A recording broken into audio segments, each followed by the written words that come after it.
guys! Welcome to Mama's Voice. In this program, we will meet priests from around the globe. We will discuss interesting features of their lives, from their humble beginnings, their calling, the churches, and more.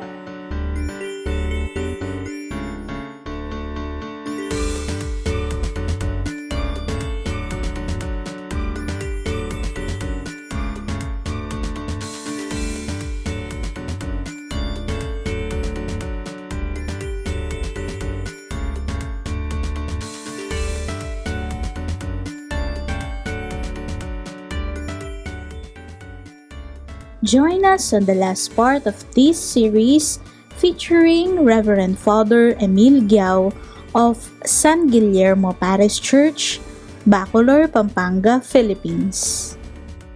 I am Father Emil Guiao of the Archdiocese of San Fernando. This is my third parish actually.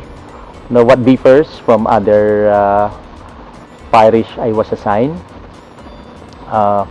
Of course, the tangible, the church. As you all know, that this church, was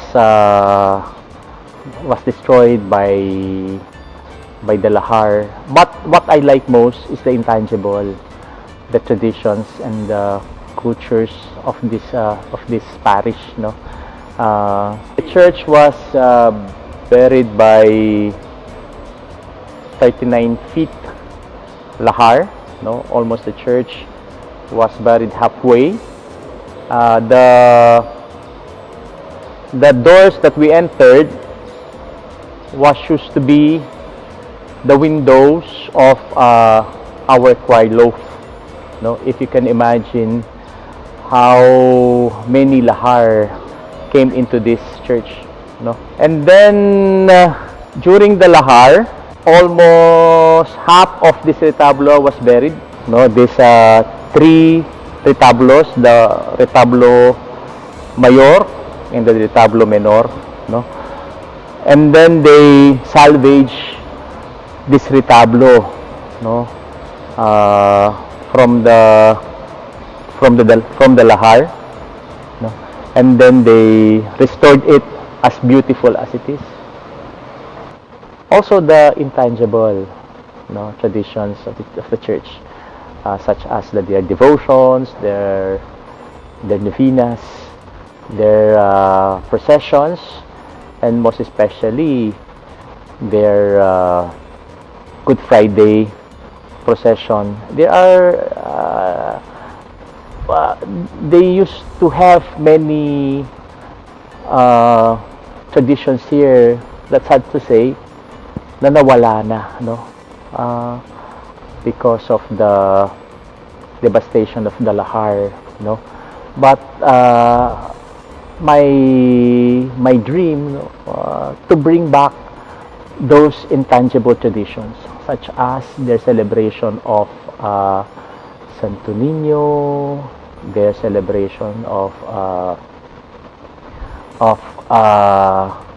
Domingo de Albis, the second Sunday of Easter, their celebration of Sacred Heart of Jesus and Immaculate Heart of Mary, and many things, not to mention other traditions that they have, which is very significant, not only liturgically but also culturally. Recently, we have our Makatapak festival. It was started by Father Jes Manabat, to remind the people of their flight during the Lahar, and until now, we revive that celebration, we started it last year, and we look forward for another celebration. We hope, because of this pandemic, we can still celebrate, that kind of celebration. Okay, when we say traditions or heritage, we always think of the things of the past, no? So kaya we are part of our history, no? But traditions and or heritage points us to the present, no? Especially now that we are preparing for the celebration of our 500 years of Christianity. No, my message to the youth: you can use the social media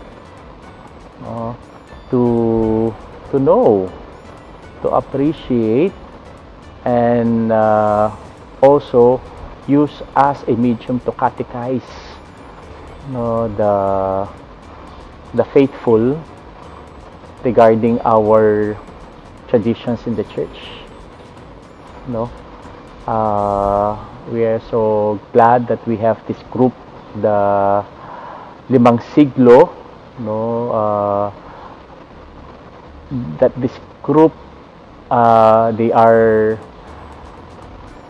very in touch with the traditions and heritage and cultures of the church, no, infusion of our social media, no, and they use their talents, they use their energy, and even their resources for this purpose, no, for this purpose, in preparation for the celebration of our 500 years of Christianity in the Philippines.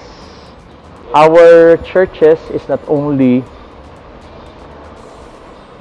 a heritage building, no, but it is part of the history of the community. No, that is why the concern to conserve and to preserve our cultural churches is not only the work of the church, not only the work of the parish priest, but the work of the whole community, because this place is part of your history, you know? As a faithful, your church is the place where your parents were married, the place where you were baptized, the place you were confirmed, or even receive your first communion, or even you receive the sacraments. No, that is why the church is not only a building where you attend your mass and your liturgical services, but it's a part of your life. It's part of your history as a person, at the same time as a Catholic. Having two vocations at the same time is never easy. But for Father Emil, he fulfilled being a dentist and a priest at the same time. For our viewers who's thinking of entering the priesthood life, there is no such thing as late vocation. You just have to follow the will of God. We would like to thank Reverend Father Emil P. Guiao and his parishioners for this interview. There you have it, guys. Thank you for joining us in this episode of Mama's Boys. Hope to see you in our future episode. This has been your host, Karen Dane. Jamataray shine!